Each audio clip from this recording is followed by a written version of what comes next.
Networking is connecting with people in order to make good things happen. Networking offers a host of benefits to those who partake in it, the two most obvious being the opportunity to promote your products or services and the opportunity for you to learn from your peers. These two benefits are the primary reasons that organizations such as Chamber of Commerce, the Rotary and Toastmasters exist. But wait, before you run out and join your local business organizations, think about using the networks you already have. Your friends, your relatives, your alma mater, your church, your children's school, and the social organization you belong to all are viable networks. With a little priming, being proactive, many of your existing networks will be happy to give your product or service a try. All you have to do is initiate the priming.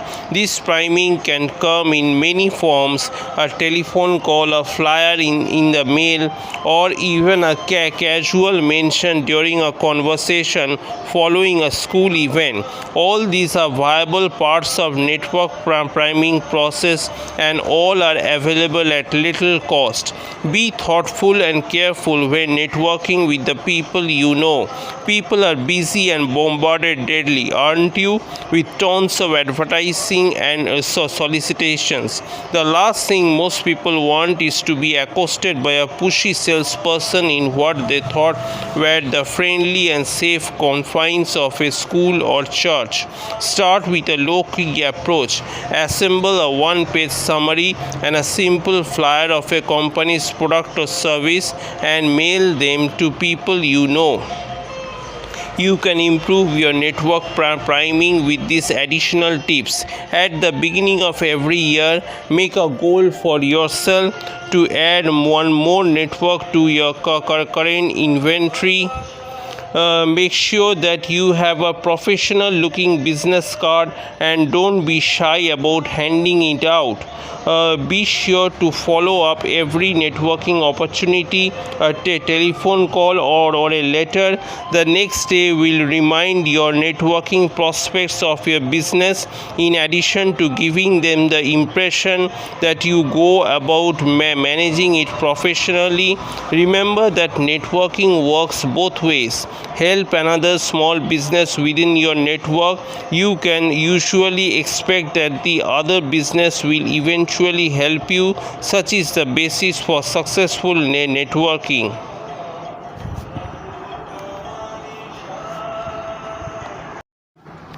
Develop a mark strategy. If you are like most people who operate home-based businesses, your number one critical issue from day one will be your need to sell and market your services or products.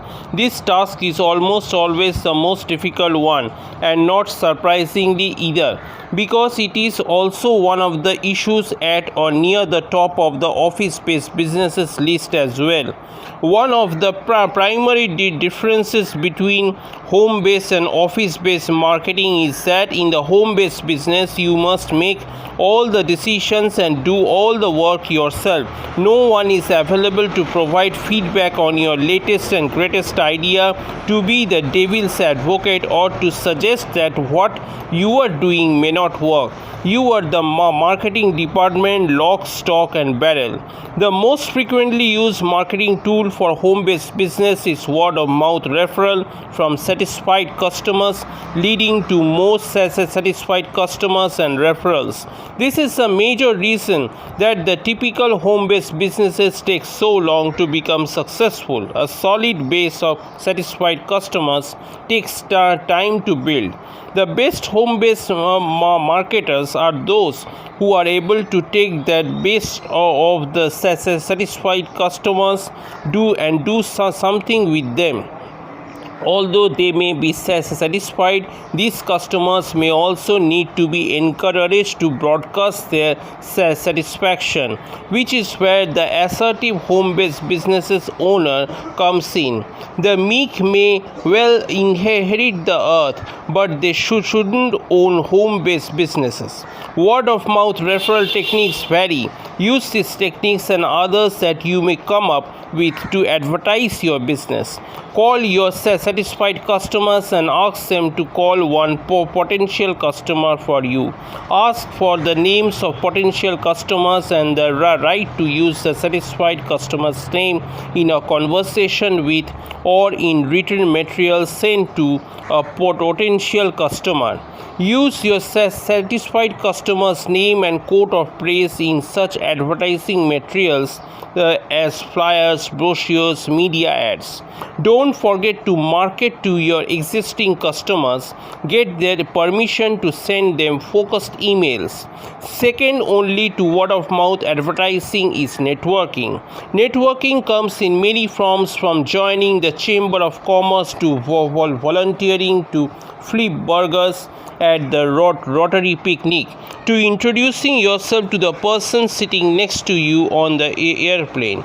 The best way to find out about the marketing techniques that work or don't work in your industry is to join the industry trade associations, become a member of one of the home-based business associations, or subscribe to a home-based business magazine. Any of these resources worth their salt will include a number of self-training vehicles and suggestions on how to market your products or services. No matter how good you are at performing your services or how wonderful your product is, your home-based businesses will sink or swim based on your ability to promote and sell your product or service. Consider the following list of management fads. Each of the fads has at least one key component that makes sense, ranging from setting goals to redefining processes, from preparing expenses to sharing financial information. Every fad offers some management wisdom, but that doesn't mean that you should adopt the entire system. Management by objective, an old timer for sure. The basic components of management by objective, setting and reaching goals, have endured and are still used to one degree or another by many successful business. The process of goal setting is discussed at length. Most businesses, small and large, use goal setting in one form or another. Yours should be no exception.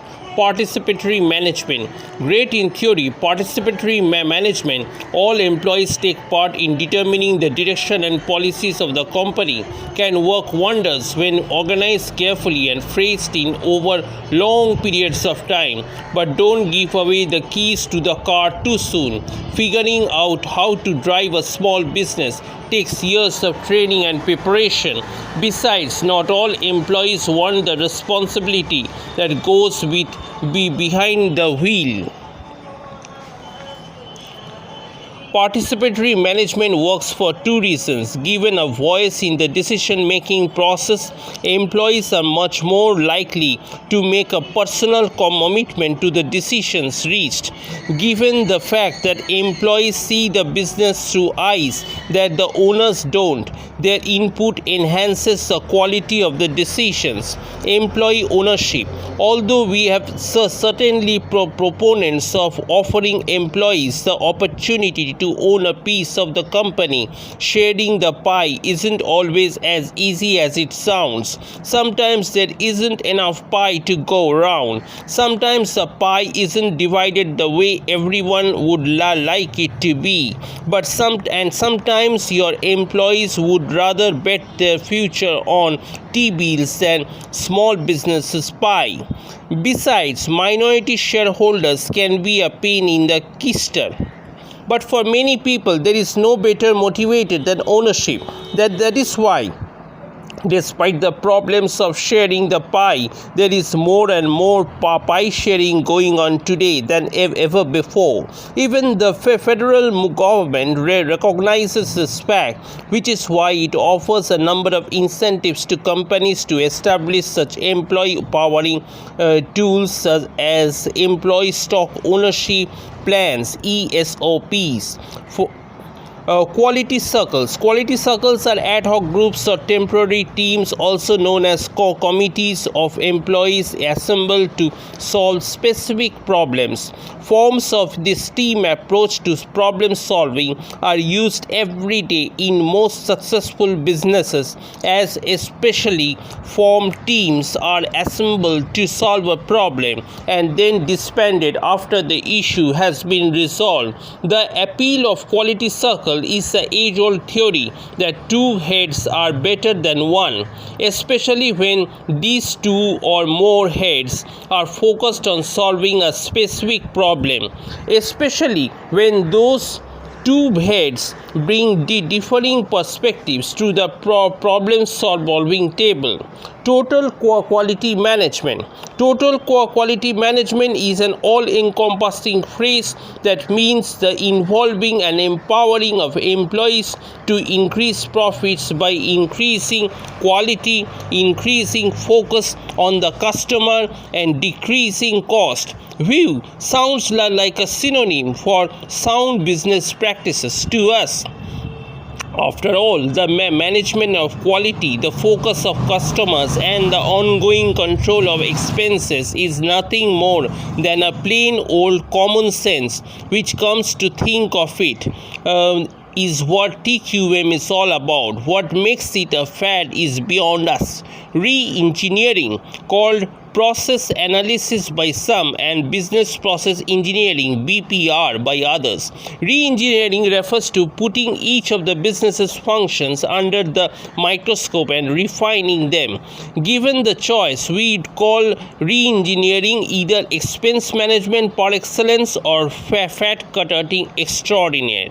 Similar to TQM, re-engineering just another fancy word for managing your business efficiently and logically, which makes the fad itself another excuse for consultants to write books on the subject. Open book management, the latest of all management fads. Open book management teaches that informed employees are capable of making key decisions that are usually reserved for management within that is their areas of expertise. An informed employee is one who is privy to nearly everything that goes on within the company, including a variety of tools usually reserved for management, including financial statements. Similar to any other management system, there are upsides and downsides to open book management system. The downside is that your employees may find out things that you refer they don't know, like how much you charge to travel and entertainment in a year and how much your new jeans cost the company. The upside is that informed employees tend to make better day-to-day decisions than uninformed ones. Informed employees are also more likely to become committed to the cause, in this case to increasing the profitability of your company.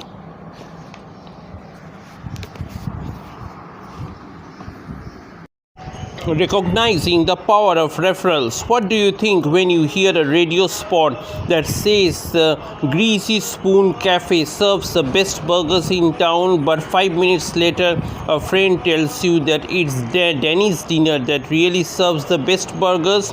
Who are you going to believe, the radio ad or your friend? If you are like most people, you will believe your friend. After all, radio ads are scripted and paid advertising. Not so with friends. They have no script and generally no agenda. What makes them a credible resource? Such is the power of word of mouth referrals. The problem, of course, is that you can't dictate the script of a referral the way you can with an audio ad. If Denny's hamburgers aren't up to snuff, Denny would be better off if their customers keep their mouths shut. Word of mouth referral tell it the way the customer sees it, not as the owner would like him to see it. So make sure your product is up to snuff before people start talking. Every time you serve a satisfied customer, follow up the sale either by calling the satisfied customer or asking her to fill out a feedback card. Make sure the transaction went to her satisfaction and ask for one referral. Additionally, whenever a new customer does business with you, ask how he heard about you. When